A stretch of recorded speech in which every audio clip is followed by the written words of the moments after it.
Yo, Headliner Nation, you know we love breaking news here, and we've got some for you because it's just come out that Alvin Kamara is only going to be suspended for 3 games in 2023. For both best ball and redraft ADP, Alvin Kamara's been a guy that's been going anywhere from like RB 25 all the way to RB 30. If you've already drafted, regardless of what format you're in, you probably got Alvin Kamara as like an RB 4 on your team. And now he's going to shoot up draft boards because he is still the lead back in this offense.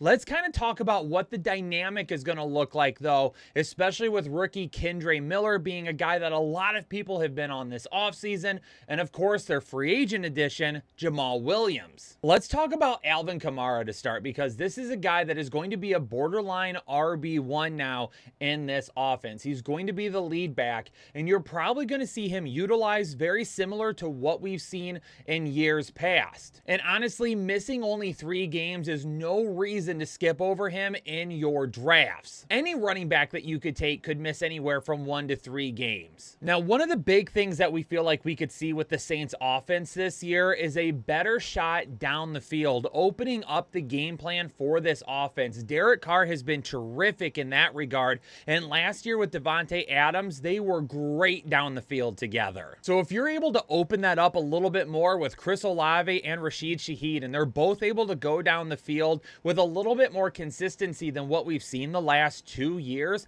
that's going to open up a lot for the run game and a lot of dump offs for Kamara as well. And then of course, if you got a guy like Michael Thomas that actually is healthy this season, and we'll keep our fingers crossed and we'll see what happens, that's just going to also take away the middle of the field with those routes that he runs. Alvin Kamara could be left in open space a lot this season. And last year was rough for Kamara, but I really do believe that Derek Carr is going to be a massive upgrade over what they've had at the quarterback position recently. But what does that mean for Jamall Williams? 17 rushing touchdowns last season for him led the league.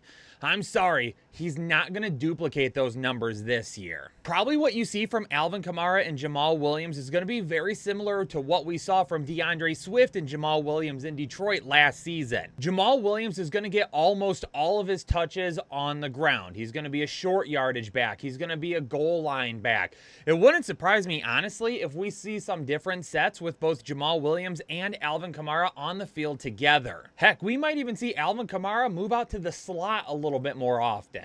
But last season, Jamall Williams made his living on the ground. If he didn't score a touchdown for you, he wasn't worth a weekly start. So for me, Jamall Williams is falling all the way back to being more like an RB3 this season. He still could score upwards of 8 to 10 touchdowns because he's going to get those high leverage carries with inside the 5-yard line. But he's not going to be the volume guy. And if they don't get in the red zone more times than not, he's not really going to have a shot at a touchdown. For Alvin Kamara, I do think he's got top 12 potential, but instead of looking at like 8 to 12, I think we're looking at more like 13 to 15 with that weekly upside, because again, he could end up losing those goal line touches to Jamall Williams. So some of those touchdowns we saw him pick up in the past will fall to Jamall Williams now, hurting some of his upside on a weekly basis. Alvin Kamara, I wouldn't mind as my RB2, as long as you are covered to begin the season. And that's really going to depend on where his ADP rises to. If you say to me, Kyle, he's probably going to stay right around maybe RB 15, 16, 17, I'm okay with that. But if he starts getting closer to like RB 10, 11, and 12, that's probably going to get a little bit too spicy for me, especially considering the fact that I would really want to have him as my RB2 and not my RB1 like in years past. And for those of you that are Kendre Miller truthers, I'm sorry. Unfortunately, he's not going to offer you much this season.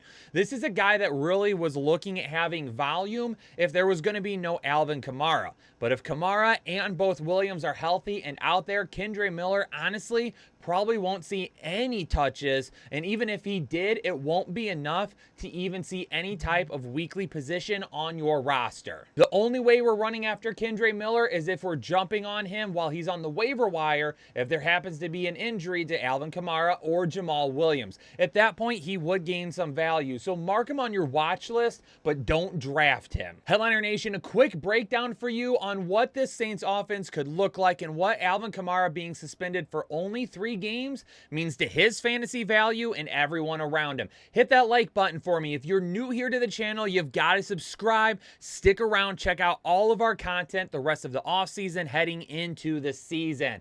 And most importantly, leave me a comment down below and let me know what you think about Alvin Kamara. Are you going to be taking a shot at him in your drafts? And realistically, where do you think you would be comfortable drafting him? I'm going to get out of here though. Headliner Nation, peace out. Stay safe and healthy, and I'll catch you all on the next episode of the Fantasy Headliners.